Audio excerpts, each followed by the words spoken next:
Okay, so today we're going to step you through the second station's activity.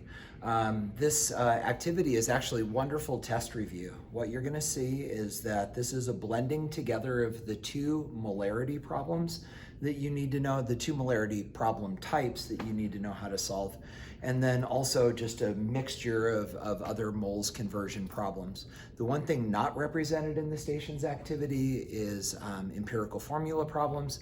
You'll need to review those as well as you prepare for the test. So we're going to start at station 1 and work our way around.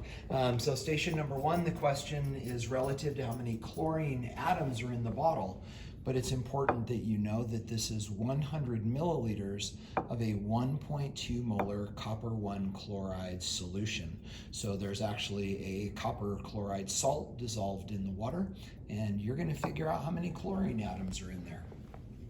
Moving over to station 2, we have a 25 gram sample of sugar. Notice that its chemical formula is there. You'll need that as well. And the question is, what would the molarity of a solution be if you were to dissolve this in enough water to make 200 milliliters of solution? Going on to station number 3, we have a sample of potassium permanganate, 150 grams of that. And the question is, how many grams of potassium are in there? This is a question that's a little different than you've solved before.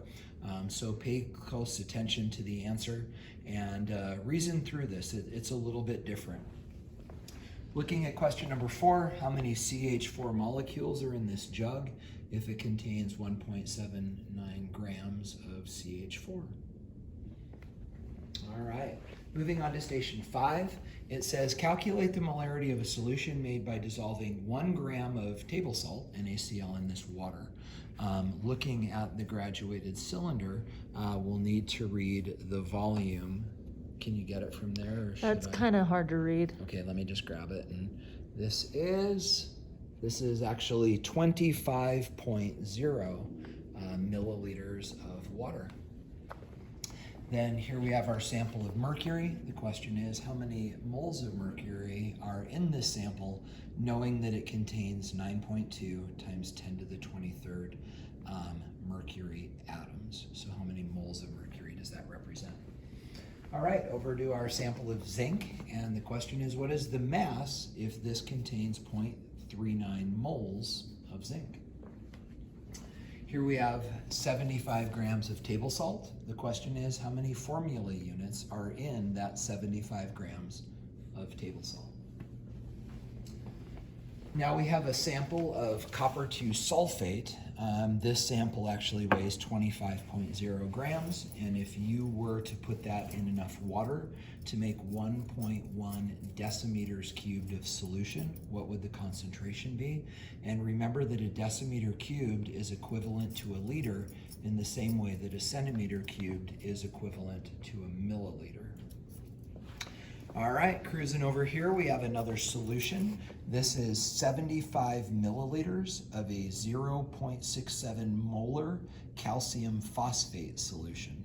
The question is, what is the mass of the solute, the calcium phosphate, dissolved in that solution?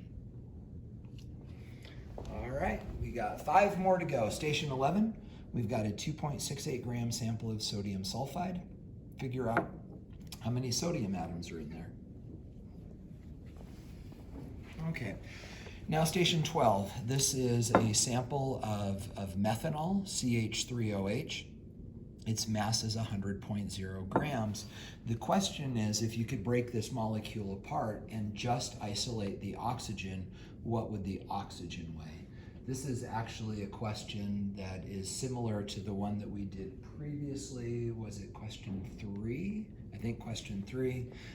So if you're stuck on question 12, maybe reference question 3 for a problem-solving strategy. Looking over here at question 13, it says, what is the mass of these formula units? And we have a copper 2 chloride salt here inside this beaker. And there are 4.49 times 10 to the 22nd formula units. What does that weigh?